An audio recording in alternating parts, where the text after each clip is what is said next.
Welcome to the 7 Days to Die Weapons Explained series. Today we've got pistols. All demonstrations are done in insane difficulty, with skills appropriate to when you'd expect to acquire the weapon. Pistols are the best of the general ranged weapons in 7 Days to Die. Shotguns rule up close, machine guns control the middle ground, and rifles on the long game, but only pistols offer options for all of these situations. It has many weapons in its class, split across 2 ammo types, and neither of them are contested with anything but other guns in the pistol perk tree. It's the flagship agility weapon, meaning you simultaneously build up perks like light armor, parkour, and bladed weapons, and bows alongside it.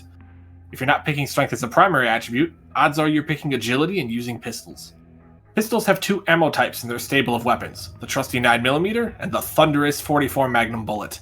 Both ammo types are inexpensive for their effectiveness and come in 3 variations: standard, armor-piercing, and HP.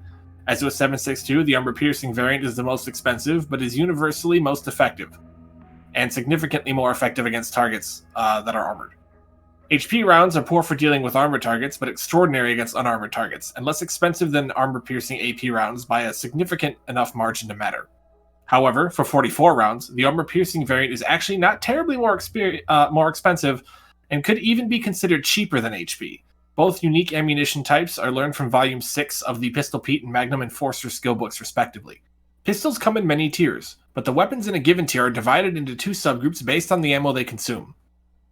At the bottom, in the first tier, we have the lowly pipe pistol. Like all pipe weapons, it's shoddy and less desirable, but easy enough to make. Coupled with 9mm being as common as shotgun shells at all stages of the game, this is a safe bet for an early weapon. It's more ammo efficient than the pipe machine gun, and more reliable than the pipe shotgun, and good in most, if not all, early game scenarios.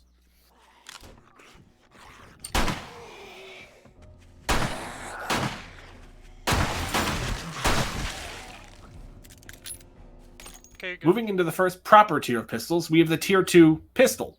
Some call it the Glock, others the handgun, but everyone calls it reliable. Not only does this weapon have a fair rate of fire and magazine capacity, but the range is decent and it's excellent in most, if not all, situations.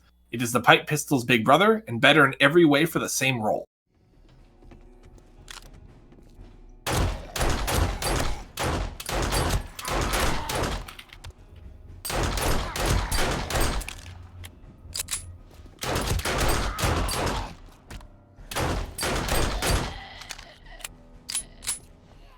There is no 9mm variant in the third tier of pistols.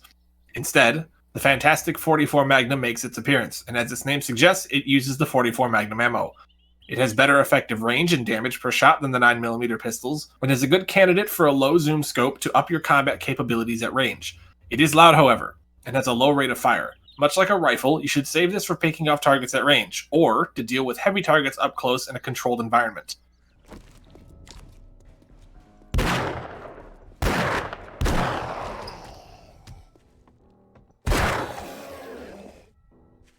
At the fourth tier of pistols, we reach the apex of 9mm supremacy. With slightly better range, very similar damage, and an insanely superior rate of fire, the submachine gun bursts onto the scene. You'd think the SMG5 would belong in another weapon tree, but no, it simply rounds out the impressive coverage pistols offer to someone who specializes in them. With its incredible range, fairly decent stats, and the ability to fit a drum magazine mod, the SMG5 becomes the pistol's go-to for horde nights and other high-stress crowd control situations.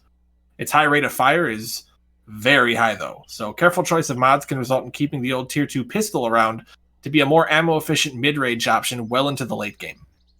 Sharing the fourth tier of pistols is the next step in eardrum-destroying supremacy, the Desert Vulture. A play on words of the legendary Desert Eagle pistol, the Desert Vulture does everything the 44 Magnum does, but with a better inherent ammo capacity, the ability to fit a magazine extender mod, better rate of fire, and faster reload time. It becomes more reliable in situations where you need to deal with a heavy target quickly, and even competes with proper rifles and their abilities to control targets at range. Paired with the SMG5, the Desert Vulture encompasses the pistol identity of a gun for every situation, all in one perk tree. Say when. You good?